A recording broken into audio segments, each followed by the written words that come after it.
दोस्तों, क्या आपने कभी विचार किया है कि जीवन में असफलता और परेशानी का मूल कारण क्या है? वो मूल कारण है हमारा बेलगाम मन, जो हमसे जीवन में ऐसी कई क्रियाएं करवा देती है जिनकी वजह से हमारा जीवन नाना प्रकार की दुख परेशानियों से घिर जाता है। क्योंकि हमारा माइंड हमारे कंट्रोल में नहीं होता, कहीं ना कहीं हम अपने दिमाग के गुलाम बन चुके होते हैं। जिस तरह हम पानी की बाल्टी में हवा से भरे बैलून को बार बार दबाने की कोशिश करेंगे तो वो बैलून बार बार पानी के ऊपर आ जाएगा। इसी तरह हमारा मन भी है।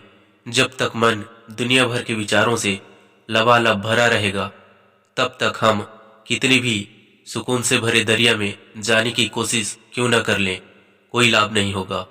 सुकून हम अनुभव नहीं कर पाएंगे, क्योंकि सुकून कहीं बाहर नहीं बल्कि मन में ही होता है। और मन तो पहले से जीवन को परेशानी में डालने वाले विचारों से भरा पड़ा है। हम कितनी कोशिश करते हैं कि हमें उस चीज के बारे में नहीं सोचना, उस इंसान के बारे में नहीं सोचना, हमें उस घटना के बारे में नहीं सोचना, लेकिन क्या होता है, वो थॉट्स और भी ज्यादा हमारे मन में आने लगते हैं।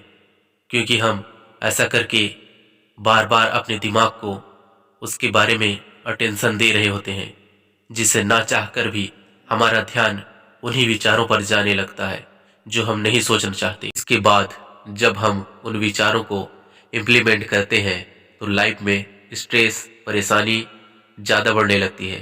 तरह तरह के विचारों की वजह से हमारा दिमाग भी चारों तरफ भागने लगता है। दोस्तों, यदि एक बार आपने अपने माइंड को कंट्रोल करना सीख लिया तो आप अपनी लाइफ को अपने हिसाब से चला पाएंगे। आप अपने जीवन में जो पाना चाहोगे वो हासिल कर लोगे। जीवन में बड़ी सफलता पाने के लिए खुद का माइंड पर कंट्रोल होना बहुत जरूरी है। यदि आप दुनिया के सफल लोगों के बारे में पढ़ोगे और जानोगे तो आपको उनकी लाइफ स्टाइल से ये पता चलेगा कि वो कैसे अपने पावरफुल माइंड को कंट्रोल करके अपनी लाइफ को और अपनी लाइफ की हर चीज को सही तरीके से मैनेज कर रहे होते हैं। वो हर चीज को इतना बैलेंस करके चल रहे होते हैं कि कोई भी दुख, परेशानी उनकी लाइफ को प्रभावित नहीं कर पाती। जब दिमाग हमारे कंट्रोल में नहीं होता तो वह बेलगाम घोड़े की तरह चारों तरफ भागने की कोशिश करता है।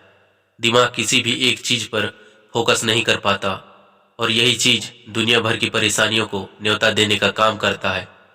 जो इंसान अपनी लाइफ में परेशान रहेगा वह हर वक्त किसी न किसी चिंता में डूबा रहेगा। तो आप स्वयं विचार करें, वो व्यक्ति लाइफ में कैसे ग्रो कर सकता है। ऐसे में ना तो उसकी रिलेशन लाइफ अच्छी होगी और ना करियर लाइफ। माइंड को कंट्रोल करने से पहले हमें इस पर विचार करना जरूरी है कि माइंड कंट्रोल करने का हमारा उद्देश्य क्या है। चलिए एक छोटी सी एक्टिविटी करते हैं। आपको अपनी आंखें 30 सेकंड के लिए बंद करनी है, वो भी पूरे शांत माइंड के साथ, यानी दिमाग में कोई भी थॉट्स नहीं लाना। पूरा तरह रिलैक्स होकर गहरी सांस लेकर आंखें बंद करो। सांस की गति एकदम धीमी करते हुए अब धीरे धीरे आंखें खोलो। मैं जानता हूं आप में से 95% लोगों का दिमाग इधर उधर ही भाग रहा होगा। इस दौरान आपने ये महसूस किया होगा कि आपका माइंड कभी पास्ट की चीज़ों में सोच रहा है तो कभी फ्यूचर के बारे में। मतलब दिमाग शांत नहीं हो रहा 5 सेकंड के लिए भी। कुल मिलाकर दिमाग की बनावट ही ऐसी होती है कि वह कुछ न कुछ सोचते रहे, इसलिए दिमाग में हमेशा कुछ न कुछ विचार चलती रहती है। जी हाँ, यही सच है। जिस तरह दिल का काम धड़कना है, उसी तरह दिमाग का काम सोचना है। हम दिमाग के विचारों को आने से तो नहीं रोक सकते, लेकिन क्या क्या सोचा जाना चाहिए या किन किन विचारों को मन में प्रवेश दिया जाए, ये हमारे ऊपर है। हम इस पर जरूर कंट्रोल पा सकते हैं। ऐसा तब होगा जब हम अपना फोकस लेवल बढ़ाएंगे। मन में तब वही विचार आएंगे जिन पर आप ध्यान केंद्रित करेंगे। मान लीजिए कि आपको आईएएस बनना है, आपने अपने जीवन का उद्देश्य बना लिया है, तो आपके मन में आईएएस से जुड़े कई विचार पनपने लगेंगे। यानी हम अपने जीवन में जैसा माहौल बनाते हैं, जिस तरह के माहौल में रहते हैं, जो भी करते हैं, जो भी देखते हैं, तो हमारे दिमाग में उनसे जुड़े विचार भी आने लगते हैं। साइंस कहता है कि जब हम अपने मन में मल्टीटास्किंग करते हैं तब हमारा दिमाग भी चारों तरफ भागना शुरू कर देता है। दिमाग का फोकस लेवल एक चीज में ना रहकर हर तरफ लगने की कोशिश में पूरी तरह उलझ जाता है। इससे कोई भी काम हम बेहतर तरीके से अंजाम नहीं दे पाते। यही मल्टीटास्किंग आगे चलकर हमारी ओवर थिंकिंग का, हमारे स्ट्रेस का, हमारे असफलता का बड़ा कारण बनता है। इसलिए जीवन में हमेशा एक समय में एक काम ही किया करें ताकि उसी पर पूरा फोकस लगाकर उससे सकारात्मक और बेहतर परिणाम प्राप्त कर सकें। तो अब सवाल उठता है कि हम अपना फोकस लेवल कैसे बढ़ाएं। इसका सरल सा जवाब है, वो है मेडिटेशन। मेडिटेशन करने का सही तरीका, सबसे पहले एक साफ और शांत जगह का चुनाव करें। अब वहां पर इस मुद्रा में बैठें कि रीढ़ की हड्डी सीधा करें। अब आंखें बंद करके रिलैक्स माइंड के साथ आराम से 2 से 3 बार गहरी गहरी सांसें लो। सांस को पूरी खींचने के बाद 4 से 5 सेकंड होल्ड रखकर ही सांस को छोड़ना। अब मन में बिना कोई विचार लाते हुए छोटी छोटी और धीमी धीमी सांस लें। आपको अपने सांसों की गति पर फोकस करना है। कुछ देर ऐसे ही ध्यान की मुद्रा में रहना है।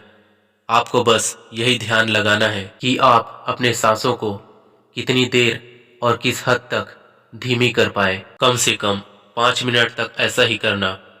अब इसके बाद धीरे धीरे आंखें खोलो और गहरी सांस लेकर नॉर्मल रिलैक्स की अवस्था में आ जाओ। अब आप देखेंगे कि मन बहुत हल्का और रिलैक्स फील कर रहा होगा और आपके मन में विचार लगभग समाप्त हो चुके होंगे। रोज इस अभ्यास को करना है और मेडिटेशन के समय को बढ़ाना है, यानी 5 मिनट से 10 मिनट, फिर 15 मिनट। यही मेडिटेशन का सही तरीका है। यकीन मानो कुछ दिन के अंदर ही आपको सकारात्मक परिणाम मिलने लगेंगे। कुछ दिनों बाद आप अपने जीवन में यह महसूस करोगे कि आप हर चीज को पहले के मुकाबले बेहतर समझ पा रहे हैं। आप खुद को स्ट्रेस फ्री महसूस कर रहे होंगे। मन में कई आइडियाज आ रहे होंगे। आप खुद को पहले से ज्यादा एक्टिव महसूस कर रहे होंगे। आपको यह महसूस होगा कि आपका फोकस लेवल पहले से काफी बेहतर हो गया है। अब मन इधर उधर की बातों में नहीं भाग रहा। आप जो चाहते हो सिर्फ वही विचार मन में आ रहे हैं। शर्त यही है कि रोज नियमित रूप से सही नियम से ऐसे ही मेडिटेशन करना है। सुबह और शाम का समय सबसे बेहतर है। तो दोस्तों, उम्मीद करता हूँ कि आप ये समझ गए होंगे कि दिमाग को कैसे कंट्रोल करें। आप भी अपने दिमाग को कंट्रोल करके हर मुकाम हासिल कर सकते हो।